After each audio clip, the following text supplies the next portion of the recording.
Howdy. Today we're looking at the Mite Incarnon. I don't know, I wasn't really planning on doing a video on this, but I've actually had several people in the past 2 months or so ask me to do videos or a video on it.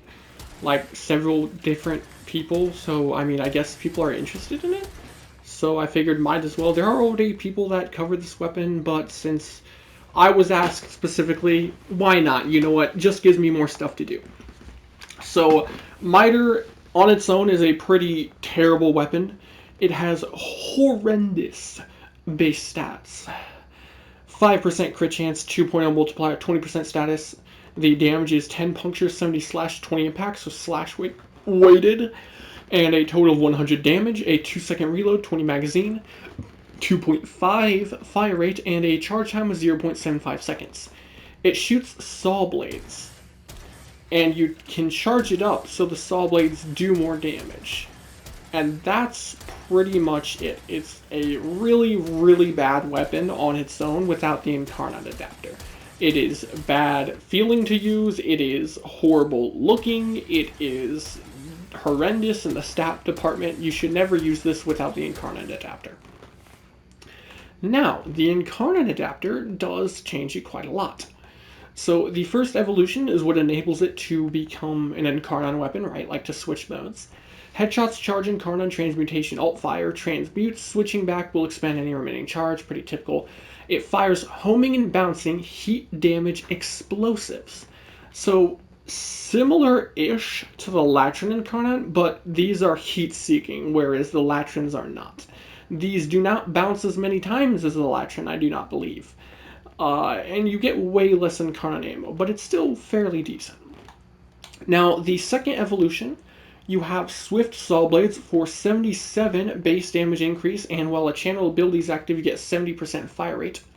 Or Plentiful Mayhem for 57 base damage, and Multi-Shot consumes ammo directly from capacity and increases base damage by plus 20. That's horrible. Don't use Plentiful Mayhem. You will run out of ammo in the Incarnon within like a tenth of a second. It's disgusting. Please do not use this. Swift Saw Blades, the channel ability part isn't really important. That's not going to be active very often, but the base damage is nice, I guess. Now, the third evolution is Swift Deliverance for 50% projectile speed. Ready Retaliation, so you get 100% reload speed on reloading from empty. Or Mercenary Chamber, which increases base ammo capacity to 160. This is really up to personal preference. Honestly, none of them are all that great. Now, the problem with projectile velocity is it does make it so the shots are a little faster, giving them less time to home in on stuff. So if you wanted to heat seek stuff more effectively, I would not run Swift Deliverance. But if you just want them to be faster in general, then it is worth using, I guess. For now, we will go with Ready Retaliation. I think Ready Retaliation might actually be bugged and it is always active. I don't know. Let me know if it is. I guess we'll find out here when we use it. Because I know the similar perk on the Burst Incarnon, where it says you get 100% reload speed from empty. On the Burst Incarnon, it's always active, and they still have not patched that to my knowledge. So that might be the case for this as well. If that is the case, then Ready Retaliation is 100% the best option. Now, the fourth evolution is the main one we care about here. There is Saw Blade Storm, so hold charge shot for 1 second to increase area of effect. This does not affect the Incarnon mode. It literally just makes it so you get a tiny AoE that does almost nothing on a fully charged Saw Blade in the normal fire. Don't use it, this is horrible. Then there's Critical Parallel, you get 12% crit chance or base crit chance and 12% base status chance. The weapon already has 56% base status, so you don't really need this. It's kind of pointless.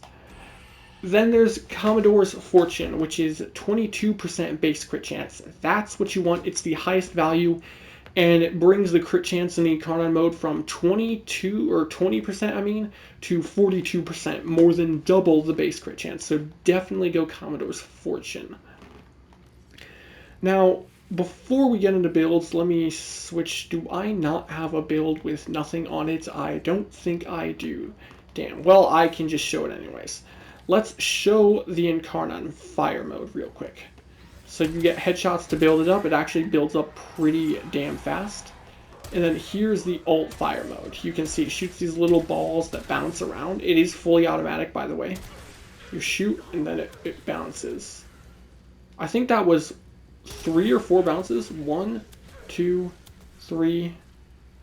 Yeah, hit the guy. 1, 2, 3. It bounces 3 times. It only gets 20 shots in the Incarnon mode before you're out of ammo. So it runs out pretty fast, especially when you have any level of fire rate on the weapon. But it does do some very hefty damage in those 20 shots. Honestly, the biggest problem with the weapon is that it just runs out of Incarnon ammo so fast, and that's the problem with a lot of Incarnon weapons. But if you don't mind it, you can deal with it. So now that we have the Incarnon stuff, all this stuff active, we have 42% base crit chance, 3.3 crit multiplier, those are both huge, 56% status, which is also huge, has 13.7 puncture, 95.9 slash, and 27.4 impact, for a total of 137 on the direct hits in the Incarnon form. And then it has a radial attack with 3 meters of range, 20% fall off, and 157 heat damage, which is fairly decent. Not bad by any means. Now, there is an augment, and this is the main reason most people use this weapon. Neutralizing Justice. You get it from Steel Meridian, I think it's Steel Meridian. It's an augment. Each miter blade has a 90% chance to immediately neutralize a nullifier field. Okay, immediately destroy it. So if there's a nullifier bubble corpus dude or orcan dude or whatever, if you shoot it, every blade, right, so multi-shot effects, it has a 90% chance to destroy it. So like if you have 3 shots with multi-shot, each of those shots is 90% chance of destroying it. This works in both normal and the all Incarnon fire mode. So very, very nice. It also gives the Justice effect. So gain affinity to gain affinity to fill the Steel Meridian meter and trigger a 25 meter blast explosion, restoring 25% health and increasing armor by 15% for 30 seconds. Not that great, but you know, just a little bit of an added bonus, I guess. You will be sacrificing a large portion of your damage by giving up a mod slot to put this in, of course. But it is very nice to be able to just delete nullifier bubbles as soon as they exist, right? You just shoot it and it's gone. Very nice to have. We're just gonna... Damn, I wish I would have had plat to buy an extra slot, because I have some of these in configurations in my loadouts, and we're gonna have to screw it up to show stuff off. Okay, so we'll just take it all off now, off of this one, and then we'll switch to this.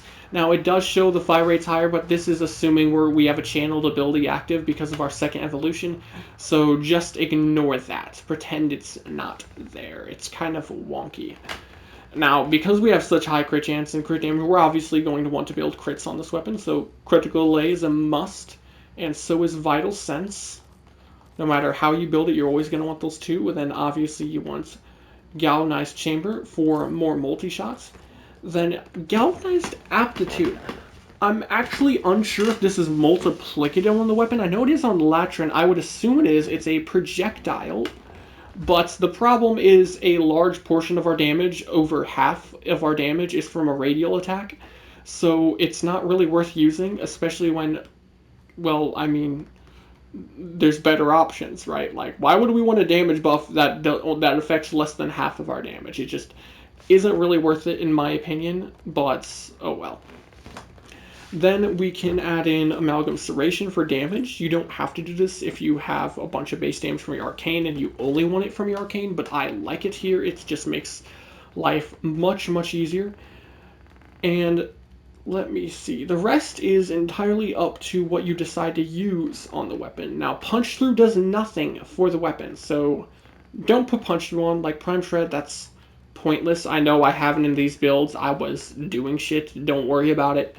But yeah, Punch Through pretty... Well, actually, that's not entirely true. That's actually a lie. Punch Through does nothing in the Incarnon form.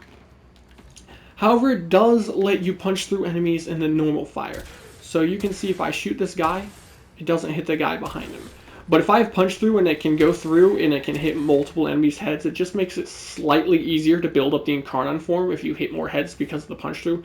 So actually, yeah, punch through can be nice, but it's only for the normal fire mode. Otherwise, it does nothing. But in this case, you know what? Sure, why not? We'll put on Prime Shred. Got him.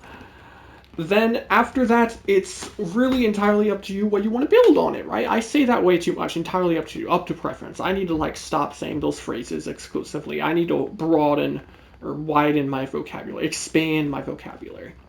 Now, because we do have high crit chance, 126 in the Incarnon form, you can build Hunter Munitions if you want. So if you go Hunter Munitions, we won't be able to fit the Augment in unless we replaced Amalgam Serration. But for now, we won't have the Augment on. So we go Hunter Munitions, and then we want to have Viral added into the mix. So we go Rhyme Rounds, Malignant Force, and then Primary Merciless, because that's the only one we're going to consistently be able to proc. Then you can run whatever you want in the Exodus. It doesn't really matter. Like I said earlier, projectile velocity is actually going to make it harder for it to hit stuff with the homing, but it makes it go faster. You could just go like Agile Aim or Arrow Periphery, but I don't really think you need the Exodus slot. It's kind of irrelevant here. Ah yes, and nothing on our Warframe is affecting our damage. We will not be casting Roar or anything like that. So purely the weapon itself. Let's reset these enemies. Come back over here and start shooting this guy. So this is the normal fire without any stacks built up. It's a weapon. Now we're starting to get our stacks built up, and we can go ahead and use the Incarnon mode. You can see that it does very good damage. It is a very powerful weapon. That's for sure. Anyone that says it's not is schizophrenic. It destroys them pretty effectively, but obviously this is going to be worse if you have Armor Strip, because Slash isn't nearly as good as it used to be, and Armor Strip isn't hard to get. So I personally don't care for this Hunter Munitions build, but it is still a very good option. Instead of running this, you could switch out. It's for blast damage if you wanted. So we will switch to, where is it? Thermite rounds instead of Rhyme rounds. And then you replace Hunter Munitions. That gives you room to put the Augment in if you want the Augments to be in the build. It also means we don't get heat anymore because it combines on the Incarnon for pure blast damage.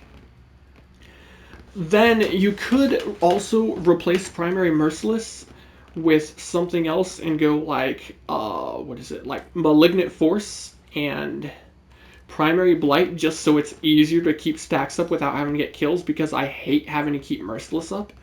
So I'm going to show that, and then I'm going to show it with Merciless instead, so you can compare the two for yourself and decide which you think looks like it's a better option. We do not have Armor Strip or Viral here, though, so it's not really going to be all that great, to be perfectly honest. It's still able to kill them for the most parts. Of course, though, the best or the biggest benefit to Blast is that you can just Armor Strip or get Viral from another source. So, like, if I were to, say, strip all these guys with Uneru, right? Like, let's say you had an Armor Strip to fully strip enemies, and now we can just pulverize them with blast damage. Very effective. That's why I like Blast more than Slash. I see a lot of sweaty, hardcore veterans that refuse to stop running Slash, and they say, Blast is just a meme. Why would you use Blast? Wow, it's almost like I can Armor Strip with other sources. Who would have thought? That's crazy. But you get the point. So let's go ahead and switch to not this, right? So Primary Merciless instead. And then that would open up this slot to run anything else. We don't really need more upfront damage necessarily. So I'm not really quite sure what to run here. You could go Prime Firestorm because it has 20% fall off. So you could really maximize the AoE. There are other options for more damage, like you could go Rifle Elementalist, just so you get way bigger blast procs. So I guess we'll go ahead and put that on for now. Rifle Elementalist. we are going to need kills to actually build up our Merciless stacks. So I'm going to strip all of their armor first and kill them, and then I'm going to reset them and not strip their armor to show it off with all the stacks built up. Activate our Incarnon. Just sort of shoot it around. They're all gonna get eviscerated. There we go. Now we simulate them again. Again, this is blast without any armor strip or viral procs. I'd say that's pretty good. Not bad by any means. And it's also more entertaining this way. Having even more explosions on the already explosive-seeking bouncy balls, I mean, it's pretty entertaining. Or at least to me it is. Performs very similarly to the primary Blight version, but it takes more effort to keep up. It is going to do more damage though. But, I mean, we already do enough damage with the other one that I don't think it matters that much, unless you're, like, trying to optimize in endurance content where you want everything to die instantly. But most content, it's not really going to matter all that much. Now, instead of running Blast, you can't really run Electric because, well, I mean, you know, it has heat inherently on it. Another good option to run, though, would be corrosive damage. So let's go back over here. High voltage Malignant Force, Rifle Elementalist then becomes pointless. So you then have an open slot. You can run Rime Rounds for cold. That's also going to give you more crit damage. And then you can run Primary Frostbite for crit damage and multi-shot, so you don't have to keep Merciless up. So we'll do that. And this is mainly for if you don't have armor strip in your build from any other source. That way, you know, you can armor strip with the weapon itself. It's also going to be pretty good. All of these builds are going to be pretty powerful. There's not really a wrong way to build this weapon. It's just sort of build it for whatever you need it to do or whatever status effect you want. It's always just going to work quite nicely. Then, of course, you know, you could replace this with Merciless, take out Rime Rounds if you didn't want it, and then just go all in on Heat Corrosive. So, like, Thermite Rounds get slapped into here. Now we've got Heat Corrosive, and the Heat weighting is higher than the Corrosive weighting, which is good. That's what we want. Simulate these enemies. Come back over here. And now we just pulverize them all. Here, we'll shoot all of our Incarnon shots up. We don't have Merciless built up yet. I mean, we do now. I'll go ahead and reset these enemies. You can see it actually did worse, but that's because we didn't have all of our Merciless stacks up, so it might do better now that we do. I do recommend trying to go for headshots. Oh yeah, it's doing a lot better with our stacks built up. Much, much better. All of these are performing fairly similarly. I'm sure you've noticed that by now. Like, all of them, it clears out the whole crowd in about one Incarnon magazine of ammo. So it doesn't really matter all that much. So the last main way I'd say to use it is gas damage. And with that, you're going to want Deadhead. And you can actually get headshots with this, right? Headshots do work out. It's not hard to get them. So we could go gas. And then we would take off high voltage. Move this around, and then we would add in, where is it again? Rifle Elementalist. Now we'll be able to have big gas procs, and Deadhead is a lot easier to keep active, and then we also get the extra headshot multiplier, which is nice. Though we do still have no armor strip in this build at all, which is a yowzas when it comes to gas. Gas is something that you really want to have armor strip and viral in to really maximize, or grouping as well. You can see it's not exactly doing a whole lot here. Let's try to get our Deadhead stacks up. There, now let's shoot these guys while they have their armor. And try to get headshots. There we go. Not quite as good as some of the other builds, but, I mean, if you add an armor strip, they're all going to die instantly. If you add it in grouping, like you pulled them all in, they're all going to die instantly. if you added in like maxing out viral procs, they're all gonna die instantly. That's why gas is so good, just like blast, right? Like it's less damage compared to corrosive or slash on its own, but when you start mixing stuff in, it gets pretty insane. Like look at that, just bounced around all inside of them and then killed them all. And then again, like I said, we're not even gonna have maxed at head stacks here in a second, but armor strip them and then just kills all of them. Very easy. You are, again, going to have to give up a large amount of damage if you want to use the Augment, but, I mean, you've seen this weapon does so much damage on its own that giving up a little bit of damage for an Augment is not the end of the world. It's a very strong weapon, and if I'm ever doing a level cap run on Void Cascade against the Corpus, I bring this in like 60-70% of the time, because nullifiers are a pain in the ass, and being able to just destroy their bubbles instantly with an Augment is very nice. And this is just a really strong weapon in general, even without that.